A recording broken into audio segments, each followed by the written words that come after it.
Alright, I think we're back on track. So the fifth and penultimate episode of Miss Marvel has dropped on Disney Plus, and now as I have been, I shall talk about it with spoilers, so that is a spoiler warning. If you have not been keeping up with the show and watched the fifth episode titled Time and Again, and you're planning on it, you should probably leave now, because I will be talking about what happens in this episode. If you have watched it or you don't care, then I have one thing to say.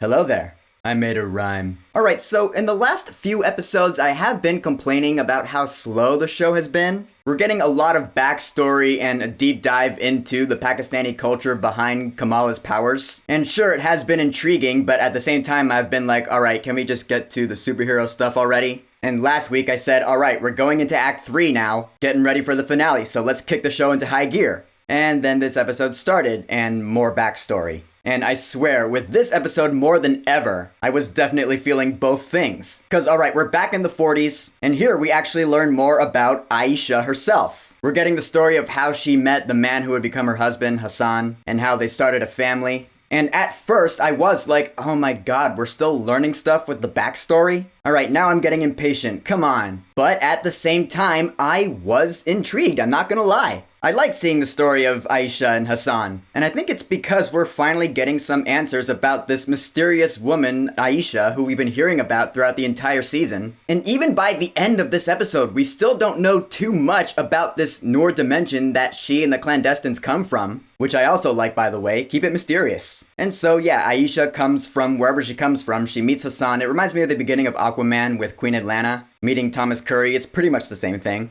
And then people from where she comes from come in and they start making threats, and so Aisha's like, we gotta go. Holy crap, it is like the beginning of Aquaman. Except here, Aisha's like, we all gotta go. Yeah, Najma makes her threat, which actually ends up being the reason why Aisha and Hassan and their daughter Sana go to the partition, the train station. The unfortunate thing is that Najma ends up finding Aisha there, and it ends up being, oh, Aisha, you've sided with humanity. You've betrayed us. So Najma kills her. Alright, that does make sense. Yeah, Najma has been a villain here, I guess, since the 40s. But the cool thing happens when Aisha, she actually, uses the bangle to summon Kamala. So, at the end of the last episode, when Kamala arrived back in the 40s, that's not like some vision she's seeing, she's actually there. Kamala actually has been transported back in time to the partition in 1947. And she sees Aisha, and Aisha actually tells Kamala, she's like, you have to be the one to bring Sana to her father. At that point, I was like, holy shit. So it's like a time loop thing, like Prisoner of Azkaban. Kamala had to go to the past to ensure the events that are going on in the present.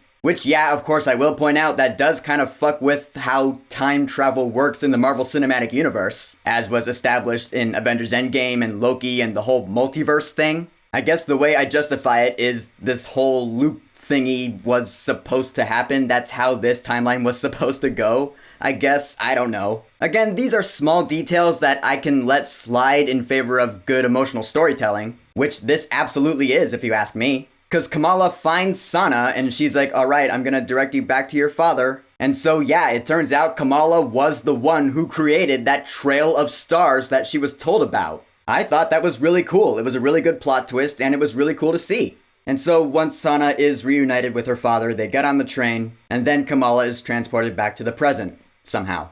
And so, alright, we're back in present day, and like I said, we are still in the middle of that fight with the clandestines. And I guess the action of Najma stabbing the bangle has opened up the veil to the Noor dimension. Because we see it there, and I was like, holy shit. Alright, we better stop this before this portal thing starts wreaking havoc, as we do see it start to do. We see one of the clandestines, she's like, we can go home. She tries to go through, but instead she gets killed, and I was like, whoa. Did not see that coming, and it took me a little bit to think about it, because I was like, why is that happening? My reasoning that I came up with is because these clandestines are still banished. Najma said they were exiled. I forget why they were exiled, but they were. And so I guess they're just not allowed back into their home realm. But apparently Najma can sacrifice herself to close it. I'm not sure how that worked. Kamala's like, you still have Komron. I'll be completely honest, I'm not entirely sure what was behind Najma's motivation in this scene. Because she does end up sacrificing herself, so she dies. Which, if you notice, when they do die, they become encased in stone temporarily before they go. Which is a lot like Inhumans with the Terrigenesis. Just saying. But before Najma goes, she's like, Komron. which I guess as the portal is closing, it transfers some energy or something over to Komron, who is still at the DODC Supermax prison. And I guess he now gets powers of some sort? What? Yeah, I'm not sure how that happened, but apparently he has powers now. So what, it'll be like the finale of Moon Knight, spoiler alert, where the love interest now has powers and is gonna help out in the final battle or something? I guess so. And so after all that goes down, we have the scene where Muniba discovers that Kamala has been the girl with powers. And what can I say, I actually ended up really liking this scene. Cause this is the scene where the family comes to an understanding. It kinda reminded me of the end of Coco, where the parental figure is like, oh, now I understand, I've been holding you back for my sake, I wasn't ready to let you go. Plus the grandmother gets a picture of her parents. That happened in Coco too. But it was good though, it was a very sweet scene. I felt it, what can I say? And so then Kamala says goodbye to Red Dagger, and this is where she gets the scarf from. I said last week all she was missing is the scarf now. And so Red Dagger ends up giving Kamala his bandana, and I guess that's what she's gonna make into a scarf. I like that, and I've liked seeing like the origins, the building blocks of what will eventually become Miss Marvel's superhero outfit. It actually gives it more emotional depth. She didn't just throw it together, like she got the mask from Bruno, she got these from the Red Daggers. That's really good.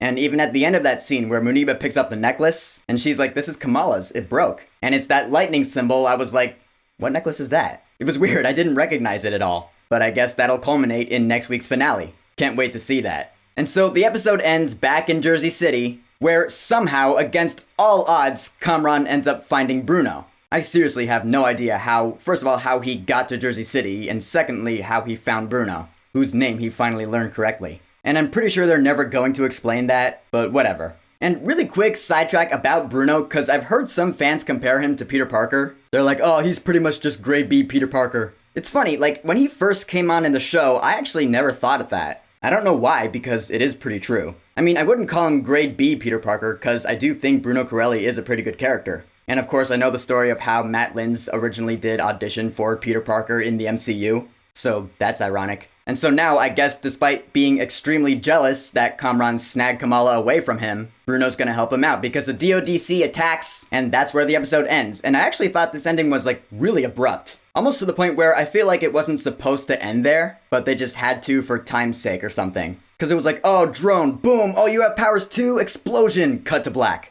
Oh, alright, I guess it's over now. So, alright, the clandestines have been taken care of. That's been resolved pretty nicely, if you ask me. Not in the smoothest way, but alright, it's done. So now the final threat will be back in Jersey City with the Department of Damage Control. I like that. Now the finale is going to feel like, alright, we're back in the MCU. Cause I'll be honest, like these past couple episodes in Pakistan, I like them a lot, but they didn't really feel like an MCU style thing. Not saying that's a bad thing. I'm just saying I like the fact that the finale is gonna feel more like a superhero show now. Because we'll be back in Jersey City and Kamala will finally have her full outfit, probably. And we'll have a big throwdown. So in the end, this 5th episode of Miss Marvel, I really liked it. I'm glad we're finally done with the backstory and exposition, although I did like the backstory we got in this episode. The time loop plot twist I thought was really cool, and I also like the fact that the clandestines have wrapped up, if not in the smoothest way ever, at least that's done now. And of course I'm looking forward to the finale next week, right after this. So, the 5th and penultimate episode of Miss Marvel titled Time and Again. Have you watched it yet? What are your thoughts on it? And what are you more excited for, the finale of Miss Marvel or Thor Love and Thunder? Whatever you think, go ahead and leave a comment.